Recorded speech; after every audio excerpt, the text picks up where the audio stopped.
बिजली का काम करता है। 10-12 साल हुए उसने, उससे देते हो गई है। मेरे छोटे पोतरू हैं जे किसने पाल लेन। इस लड़की ने क्या मेहनत मजदूरी करनी है, इसको जहाँ नौकरी मिलना चाहती है, जहाँ कोई इसमें पैसा मिलना चाहता है, इस बच्चे ने, छोटे बच्चे लड़के। और डेली वेजर ने तो पैसा जोड़ा भी नहीं होता क्योंकि सैलरी उतनी नहीं होती है, 9,000 रुपए मिलता है। कुछ जोड़ कर रखा था उन्होंने पैसा बच्चों के लिए, आपके लिए? बच्चों के लिए ये मंगी मंगी बच्चे ही पाला, जैसे भी छोटे बच्चे ने खाना किससे देना है। इसका नाम विजय सिंह था और ये यहाँ डिस्ट्रिक्ट रियासी और आरओ जो है इसका साड़ी का है। इसको 10-15 साल हो गए महकमे में डेली विजर एज ए सर्विस देते हुए। इसका ये काम कर रहा था पोल पे, तो पोल पे से गिरा तो इसको सर में चोट लग गई। उसके बाद इसको हॉस्पिटल में लिया गया, तो इसको हॉस्पिटल में ऑपरेशन हुआ, तो वहाँ उसको कुछ ज़्यादा इंजरी हुई थी सर में, तो वहाँ इसकी बेचारे की डेथ हो गई।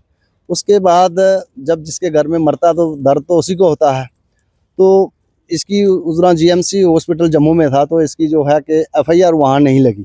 उसके बाद जब डेड बॉडी चला गई ऊपर घर में गई, तो उसके बाद आला महकमे की तरफ से कोई हेल्प, कोई मदद नहीं की गई। इसके परिवार या किसी ने, महकमे के किसी बंदे ने पूछा भी नहीं है बेचारे की ये माँ है, तो घर में कमाने वाला कोई नहीं, उसके अलावा इसका कोई इनकम सोर्स ही नहीं है। जो आपके डिपार्टमेंट में कंपनसेशन का प्रावधान है, वो क्यों नहीं पहुंचा इन तक? देखो जी, उसमें 10 लाख रुपए का 2019 में एक हमारी जो पॉलिसी स्कीम इंश्योर किया गया था कि अगर किसी भी एम्प्लॉयज की अगर डेथ हो जाती है तो 10 लाख रुपया उसको इंश्योर दिया जाता है। मगर 2024 में एक रूल निकाला गवर्नमेंट ने, क्योंकि गवर्नमेंट ने कहा कि पीडीडी डिपार्टमेंट में बहुत ही ज़्यादा कैजुअलिटी हो रही है। अगर हम इनको पीडीडी डेली विजर को अगर उसमें पॉलिसी में रखेंगे तो उनको पैसा देना पड़ेगा, क्योंकि इन्होंने क्या किया कि परमानेंट एम्प्लॉयज और एसपीओ को इन्होंने 25 लाख रुपया रखा और डेली विजर को उस कमेटी से, उस इंश्योर में से निकाल दिया इन्होंने। ऐसे जो छोटे छोटे बच्चे हैं, अगर कोई देख रहा है तो मैं यही कहना चाहता हूं कि आपके माध्यम से, कल इनके साथ ऐसे बहुत सारे हमारे साथी, अभी जम्मू में थोड़े दिन पहले एक बबलू नाम का लड़का भी बावे में ऐसे ही गया, उसके भी छोटे छोटे बच्चे हैं। उसके पहले एक कुलवीर नाम का गया, जैसे रियासी में गए, रजौरी में गए, पुंछ में गए, हर एक डिस्ट्रिक्ट में जा रहे हैं। हर दिन हर रोज हमारा एक तो एक साथी जा रहा है। हम यही कहते हैं कम से कम जिस दिन हमारा 9600 मात्र हमें मिलता है, वो भी 9600 बंद कर देते हैं। आज इस फैमिली में इन बच्चों को अपने पिता का पूरा पता भी नहीं है कि मेरा पिता कौन है। अभी ये छोटे छोटे हैं। जब यही बच्चे 6-7 साल के होंगे, अपने पापा के लिए पूछेंगे तो ये कहां से अपना पापा लाएंगे। एलजी साहब होश में आए, पीडीडी डिपार्टमेंट की तरफ ध्यान दे, सीएम साहब होश में आए, प्रिंसिपल सेक्रेटरी साहब, एमडी साहब जो हमारे नए आए हैं, वो कहते हैं कि ऐसे केस मेरे पास लाएं, और उनके पास भी ये गए होंगे बच्चे। और मैं एमडी साहब को भी ये कहना चाहता हूं कि कब इंसाफ करोगे। आप इतनी बड़ी चेयर पे बैठे हो, आप कहते हो कि मैं ऐसे केसेस मेरे पास लाओ। 10 लाख का हमारा इंश्योरेंस है, लेकिन वो भी नहीं मिलता। मेरे साथ ये जो प्यारा सा बच्चा है, इसका नाम रणबीर है और ये निमृत है। और आज एक ऐसी परेशानी है कि इनको मीडिया के समक्ष आना पड़ा क्योंकि कुछ ऐसा हुआ है इनके साथ जो कभी किसी व्यक्ति ने सोचा नहीं होगा। इनके वो पिता जो हमेशा घर में इनके लिए टॉफीज लेकर आते थे, चॉकलेट लेकर आते थे, 2 महीने पहले वो पीडीडी के डेलीवेजर के रूप में काम कर रहे थे रियासी में, और पोल से गिर जाते हैं, उनको चोट लग जाती है। जब हॉस्पिटल में एडमिट करवाया जाता है तो उनकी मौत हो जाती है। यही कारण है कि जम्मू कश्मीर का जो डेलीवेजर है वो लगातार ये कह रहा है कि हमारे बाद हमारे परिवार का क्या होगा। ये 2 छोटे बच्चे हैं, स्कूल जाने की उम्र है, खेलने की उम्र है, लेकिन जो इनकी माँ है आज उन पर ये जिम्मेदारी पड़ गई है कि इनको खाना खिलाना है। अगर परिवार में कोई बुजुर्ग है उनको दवाइयाँ भी करवानी है। और विजय जी उनका नाम था जो पीडीडी के डेलीवेजर के रूप में काम कर रहे थे। उनकी धर्मपत्नी मेरे साथ है। क्या हुआ था विजय जी को? रोड से गिरे थे, चोट लगी थी, सिर पे ऑपरेशन हुआ था जम्मू हॉस्पिटल में, और फिर एक हफ्ता रहे थे और गुजर गए। कितनी देर पहले की बात है? कोई 2 महीने, हाँ 2 महीने हो गए थे। कितनी देर से काम कर रहे थे डिपार्टमेंट में? वो 10-12 साल हो गए, हाँ 10-12 साल हो गए थे। फिर तो कभी उन्होंने आपसे ये बात की कि मुझे डर लगता है पोल पे चढ़ने से? कभी ऐसी कोई बात होती थी आपके साथ? कभी कभी बोलते थे। क्या बोलते थे?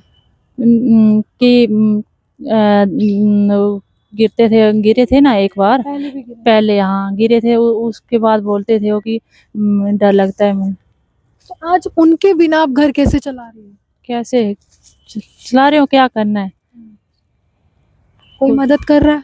कोई भी नहीं कर रहा है मतलब। तो खाना कैसे चला रही हो? बच्चों को पढ़ाना है, जो सास है आपकी उनकी दवाइयाँ चलानी है, कैसे कर रही हो?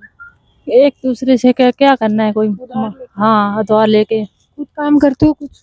हाँ काम करके क्या करना है, बच्चे पालने हैं तो एक दूसरे से लेके। याद आती है उनकी? आती है पर क्या करना है। हाँ तो उन्होंने कभी जिक्र किया कि मुझे डर लगता है इस नौकरी में? नहीं किया। उनकी माता जी भी मेरे साथ है, इनसे बात करने की कोशिश करेंगे। क्या हुआ क्या था उनको? मेरा छोटा लड़का बिजली का काम करता है, जी। 10-12 साल हुए उसने, उससे देते हो गई है। मेरे छोटे पोतरू हैं जे किसने पाल लेन। इस लड़की ने क्या मेहनत मजदूरी करनी है, इसको जहाँ नौकरी मिलना चाहती है, जहाँ कोई इसमें पैसा मिलना चाहता है, इस बच्चे ने, छोटे बच्चे लड़के। और डेली वेजर ने तो पैसा जोड़ा भी नहीं होता, क्योंकि सैलरी उतनी नहीं होती है, 9,000 रुपए मिलता है। कुछ जोड़ कर रखा था उन्होंने पैसा बच्चों के लिए, आपके लिए? बच्चों के लिए ये मंगी मंगी बच्चे ही पाला। जैसे भी छोटे बच्चे ने खाना किससे देना है। अभी घर कैसे चल रहा है? जी घर कैसे चला रहे हो? कार ऊपर। महंगाई भी बढ़ी है, दवाई भी होगी, हाँ जी, दवाइयाँ भी खाते हो? दवाई भी सब कुछ। ये छोटे बच्चे बीमार हैं, प्योकियां देने न्याली दे पाले देने बच्चे ही। असें मेरे घरे वाला भी मरिए दा, असें के मेहनत मजदूरी करनी, असें बच्चे कियां पालने। परिवार में कितने लोग हैं? हाँ जी, कितने लोग हैं परिवार में? साढ़े लोग परिवार, 3-4 कौन? बंदे घरे। कुलदीप है, ज्ञान है और रंजू है। हाँ तो वो क्या करते हैं? ये जिम्मेदार की करते हैं, जिम्मेदारी। तो भी आप क्या चाहते क्या हो सरकार से? हम ये चाहते हैं कि क्या हमें कोई कोई मदद मिले, हाँ जिससे बच्चे पाल सकें। हाँ कोई हमारी मदद करे और बच्चे पाले कोई हमारे। सर आपसे बात करना चाहेंगे, रियासी के उस जगह से आते हैं जो पहाड़ी इलाका है, वहाँ पे वैसे भी रिस्क होता है, तो वहाँ पर काम करना कितना मुश्किल है, और उसके बाद जब व्यक्ति की जान चली जाए तो परिवार कैसे पालेंगे? देखो ये तो एक पीडीडी का एक ऐसा काम है कि 24 घंटे मौत के मुंह में होते हैं। क्योंकि आज से 2 महीने पहले इसका नाम विजय सिंह था और ये यहाँ डिस्ट्रिक्ट रियासी और आरओ जो है इसका साड़ी का है। इसको 10-15 साल हो गए महकमे में दिल्ली विजय एज सर्विस देते हुए। इसका ये काम कर रहा था पोल पे, तो पोल पे से गिरा तो इसको सर में चोट लग गई। उसके बाद इसको हॉस्पिटल में लिया गया, तो इसको हॉस्पिटल में ऑपरेशन हुआ, तो वहाँ उसको कुछ ज़्यादा इंजरी हुई थी सर में, तो वहाँ इसकी बेचारे की डेथ हो गई। उसके बाद जब जिसके घर में मरता तो दर्द तो उसी को होता है। तो इसकी उस दौरान जीएमसी हॉस्पिटल जम्मू में था, तो इसकी जो है कि एफआईआर वहाँ नहीं लगी।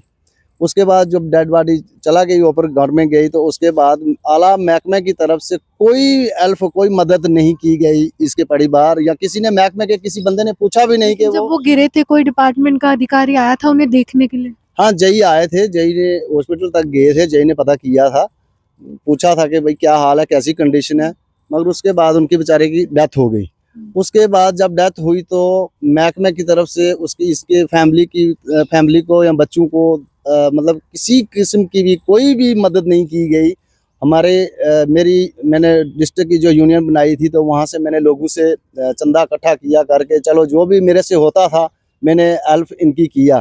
तो मैं आपके माध्यम से के चैनल के माध्यम से ये एलजी प्रशासन और चीफ मिनिस्टर को ये कहना चाहता हूँ कि प्लीज़ आप अगर इनको परमानेंट नहीं कर सकते हो, तो ये पीडीडी के जो लोग हैं इनको आप निकाल दो।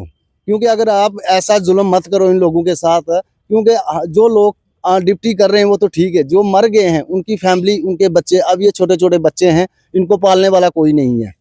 अब ये 2 भाई थे, तो वो इनका एक दूसरा भाई है वो अपने रहता है, और ये 2 बच्चे हैं, और ये उसकी बीवी है बेचारे की, ये माँ है। तो घर में कमाने वाला कोई नहीं, उसके अलावा उसका कोई इनकम सोर्स ही नहीं है। जो कि आपके डिपार्टमेंट में कंपनसेशन का प्रावधान है, वो क्यों नहीं पहुंचा इन तक? देखो जी, उसमें 10 लाख रुपए का 2019 में एक हमारी जो पॉलिसी स्कीम इंश्योर किया गया था कि अगर किसी भी एम्प्लॉयज की अगर डेथ हो जाती है तो 10 लाख रुपया उसको इंश्योर दिया जाता है। मगर 2024 में एक रूल निकाला गवर्नमेंट ने, क्योंकि गवर्नमेंट ने कहा कि पीडीडी डिपार्टमेंट में बहुत ही ज़्यादा कैजुअल्टी हो रही है। अगर हम इनको पीडीडी दिल्ली विजर को अगर उसमें पॉलिसी में रखेंगे तो उनको पैसा देना पड़ेगा, क्योंकि इन्होंने क्या किया कि परमानेंट एम्प्लॉइज और एसपीओ को इन्होंने 25 लाख रुपया रखा और दिल्ली विजर को उस कमेटी से, उस इंश्योर में से निकाल दिया इन्होंने। तो ये बहुत बड़ा जुल्म है। इससे ज़्यादा जुल्म मैं कहता हूँ कि हमारे हिंदुस्तान में कोई नहीं कर सकता और नहीं हो सकता। 9,000 रुपए की सैलरी में बिजली की करंट वाले पोल पर चढ़ते हैं, जब चढ़ते हैं ईश्वर को याद करते हैं आप लोग और ये कहते हैं कि भगवान बचा लेना। देखो 24 घंटे, मैंने पहले भी कहा कि 24 घंटे पीडीडी की एक ऐसी नौकरी, ऐसा वर्क है कि इसमें 24 घंटे मौत के मुंह में होता है। जब भी अगर फील्ड में और पीछे जो पहाड़ी इलाके हैं वहाँ तो बहुत ही ज़्यादा प्रॉब्लम होती है कि बर्फबारी होती है, पोल पे बड़े दूर दूर होते हैं और बड़ी दूर जगह बड़ा स्टिकनेस है, मगर इसके लिए कौन पैन लेगा? क्योंकि एलजी साहब सो गए हैं, अभी चीफ मिनिस्टर साहब आए थे, उनको भी कोई ज़रूरत नहीं है क्योंकि उन्होंने तो इलेक्शन लड़ी तो अब वो चीफ मिनिस्टर बन गए हैं। उन्होंने पहले कहा कि हम गरीब जनता और लोगों का काम करेगा। इन लोगों का अगर नहीं करना, अगर ऐसे लोगों की मदद यही नहीं तो असली गरीबी की श्रेणी में आ रहे हैं इस समय। देखो इन लोगों की अगर नहीं करनी है, अगर मदद नहीं करनी है, कम से कम मैं ये चाहता हूँ कि इसकी बीवी को उसकी जगह में नौकरी दी जाए और जो कंपनसेशन जो 10 लाख रुपया था वो दिया जाए, ताकि इन बच्चों का और उनकी फैमिली का जो बसर गुजार है वो निकले और ये अपना इन बच्चों को स्कूल में पढ़ाए। तो बहुत मुश्किल है। स्कूल में पढ़ते हैं बच्चे? अब ये छोटे छोटे बच्चे हैं, अभी स्कूल में पहले डाले थे, जो बाप जब था बेचारा वो उसने डाले हुए थे, अब वो मर गया तो अब इसको कौन पढ़ाएगा, कौन करेगा? अब वो तो बेचारा मर गया है। तो इसलिए बहुत बुरी कंडीशन है हमारे पीडीडी में। कई साथी हमारे हॉस्पिटल में हैं, कई साथी हमारे मर चुके हैं। अभी एक रियासी का केस, 2 लड़के हैं, एक उसकी इतनी बुरी कंडीशन है, उसके 2 बूढ़े बूढ़े माँ बाप है, वो भी उसको भी कटरा में शॉट लगी थी, वो भी उसकी भी डेथ हो गई। एक अभी उसको पिछले महीने में लुधियाना में उसको इलेक्ट्रिकल शॉट लगा था, यहाँ रियासी में ऑन ड्यूटी काम करते हैं और उसको 3 लाख रुपया लुधियाना में उसको ऑपरेशन के लिए मांग रहे हैं, वकील सिंह है, मगर गवर्नमेंट ने यहाँ इसने महकमे ने कोई मदद नहीं की। टाइम पे आपको पैसा मिलता नहीं है, पॉलिसी ये बना देते हैं, वाहवाही लूट लेते हैं और मीडिया में आ जाते हैं कि हम काम कर रहे हैं। वही चीज है ना। अब देखो 19 में गवर्नमेंट ने पॉलिसी बनाई कि अगर किसी भी दिल्ली विजर की कैजुअल्टी या डेथ होती है तो 10 लाख रुपया का 350 रुपया का इंश्योर हुआ कि हम इनको देंगे। 24 में वो पॉलिसी खत्म कर दी इन्होंने। अब अगर आज कोई मर जाता है तो कहते हैं जी एफआईआर कॉपी लाओ, पता नहीं ये लाओ, कहाँ से? अब ये अनपढ़ औरत है बेचारी, ये कहाँ से एफआईआर? इसको किसी के बारे में पता ही नहीं है कि क्या डिपार्टमेंट के जब अधिकारी उनके पति को देखने आए थे, उन्होंने तो अपनी आंखों से देखा, सबसे बड़े आई विटनेस तो वही थे। है, उन्होंने तो बनाई, प्रोसेस बनाया है, फाइल तैयार की है, जो डिवीजन के थे उन्होंने बनाई है प्रोसेस के, जो डेथ हुई थी कैसे हुई, ऊपर पोल से गिरने से, उन्होंने बेचारों ने रिपोर्ट बनाई है, ऐसी बात नहीं है।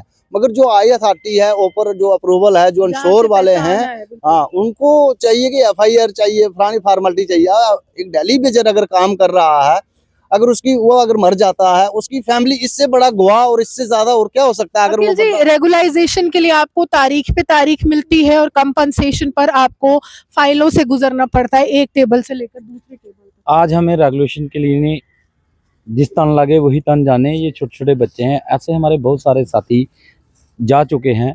मैं यही कहना चाहता हूँ एलजी साहब से और प्रिंसिपल सेक्रेटरी से भी और सीएम साहब से भी, हमें रेगुलर करें या ना करें, लेकिन जैसे जो छोटे छोटे बच्चे हैं, अगर कोई देख रहा है तो मैं यही कहना चाहता हूँ कि आपके माध्यम से कल इनके साथ ऐसे बहुत सारे हमारे साथी, अभी जम्मू में थोड़े दिन पहले एक बबलू नाम का लड़का भी बावे में ऐसे ही गया, उसके भी छोटे छोटे बच्चे हैं। उसके पहले एक कुलवीर नाम का गया, जैसे रियासी में गए, रजौरी में गए, पुंछ में गए, हर एक डिस्ट्रिक्ट में जा रहे हैं। हर दिन हर रोज हमारा एक तो एक साथी जा रहा है। हम यही कहते हैं कम से कम जिस दिन हमारा 9600 मात्र हमें मिलता है, वो भी 9600 बंद कर देते हैं। आज इस फैमिली में इन बच्चों को अपने पिता का पूरा पता भी नहीं है कि मेरा पिता कौन है। अभी ये छोटे छोटे हैं। जब यही बच्चे 6-7 साल के होंगे, अपने पापा के लिए पूछेंगे तो ये कहाँ से अपना पापा लाएंगे? आज मैं अपने घर जाता हूँ, मेरे बच्चे मुझे फोन करते हैं, पापा जी कब आओगे? तो ये बेचारे किसको पापा कहेंगे और किससे पूछेंगे? ये मैं कहता हूँ कि हमारे डिपार्टमेंट की, तो अब क्या बोलूं, जो भी मेरे ऑफिसर जो भी सुन रहे हैं, मैं उनसे यही कहना चाहता हूँ, कम से कम रेगुलर की बात तो अलग है, लेकिन ये छोटे छोटे बच्चों की तरफ देखो। जिनके सिर से बाप का साया उठ गया। आज मैं एडमिनिस्ट्रेशन को भी, एलजी को भी और अपने डिपार्टमेंट को, सीएम की शेम करता हूं, क्योंकि ऐसे बहुत सारे एक्सीडेंट, बहुत सारे लोग हो रहे हैं। इनको इंसाफ मिलना चाहिए और ऐसे जो जितने छोटे छोटे बच्चे हैं इनका पूरा डिपार्टमेंट ने खर्चा उठाना चाहिए और अच्छे स्कूलों में इनको तालीम दी जाए कि आने वाले दिनों में इन बच्चों को अपने बाप का जो है कभी महसूस ना हो। अगर यही बच्चे ना पढ़ेंगे ना कुछ, तो ये तो बर्बाद ही होगी ना पूरी फैमिली। आज इनके साथ है, कल मेरे साथ है, कल दूसरे साथी के साथ भी है। ये हमारे डिपार्टमेंट चल रहा है। हम जब सुबह, आप पूछ रहे थे, हम जब सुबह घर से निकलते हैं सिर पे कफन बांध के निकलते हैं, हमें पता नहीं होता कि हमने वापस जाना क्यों नहीं। अगर बीएसएफ सरहद पे लड़ रही है, आर्मी वाले मर जाते हैं, उनको 1 करोड़ रुपया दिया जाता है। पीडी डिपार्टमेंट का एक डेली बेजर मर जाता है, उसका काम तमाम ही हो जाता है, ना उसकी फैमिली को कुछ मिलता है, उसके जो पीछे परिवार होता है वो भी ऐसे दर दर की ठोकरें खाने के लिए मजबूर हो जाता है, जैसे ये छोटे छोटे बच्चे हैं। तो मैं यही कहना चाहता हूँ, एलजी साहब होश में आए, पीडीडी डिपार्टमेंट की तरफ ध्यान दे, सीएम साहब होश में आए, प्रिंसिपल सेक्रेटरी साहब, एमडी साहब जो हमारे नए आए हैं वो कहते हैं कि ऐसे केस मेरे पास लाएं, और उनके पास भी ये गए होंगे बच्चे। और मैं एमडी साहब को भी ये कहना चाहता हूँ कि कब इंसाफ करोगे? आप इतनी बड़ी चेयर पे बैठे हो, आप कहते हो कि हम मैं ऐसे केसेस मेरे पास लाओ। 10 लाख का हमारा इंश्योरेंस है, लेकिन वो भी नहीं मिलता। कहते हैं बीमार हो गया है, तो पीडीडी डिपार्टमेंट के है ना, हमारे परिवार का हिस्सा है। आज इसके साथ है, कल हमारे साथ ही है। मैं यही कहना चाहता हूँ कि कम से कम इनके साथ इंसाफ होना चाहिए। देखिए, साफ तौर पर ये एक परिवार नहीं है, पूरे जम्मू कश्मीर में हर दिन एक व्यक्ति की मौत हो रही है ऑन ड्यूटी, क्योंकि वो पोल पे चढ़ रहे हैं और करंट लग जाती है, उसके बाद जो है उनकी जीवन लीला समाप्त हो जाती है। परिवार पूरी कोशिश करता है अस्पताल पहुंचाने की, उनको बचाने की, लेकिन जब वो इस दुनिया में नहीं रहते हैं, इस दुनिया को अलविदा कह देते हैं, तो ऐसे ही छोटे छोटे बच्चे जिनके लिए उस शख्स ने सपने देखे होते हैं वो पीछे रह जाते हैं। और जो उनकी माँ होती है बच्चों की, उनके लिए सिर्फ सबसे बड़ी बात ये है कि घर का खाना कैसे चलाना है। स्कूल की तो हर माँ बाद में ही सोचती है, पहले खाने की सोचती है। इसी के साथ अगर उपराज्यपाल या जम्मू कश्मीर के मुख्यमंत्री कहते हैं लगातार कि हम गरीबों की सुनते हैं या उस वर्ग की सुनते हैं, तो इस तरह के केसेस का निपटारा जल्द से जल्द होना चाहिए, जल्द से जल्द कंपनसेशन मिलनी चाहिए, ताकि इनके भविष्य को भी आप लोग सुनिश्चित कर सके। डिपार्टमेंट गवर्नमेंट है और गवर्नमेंट की भी अकाउंटेबिलिटी यहाँ पर सेट होनी चाहिए।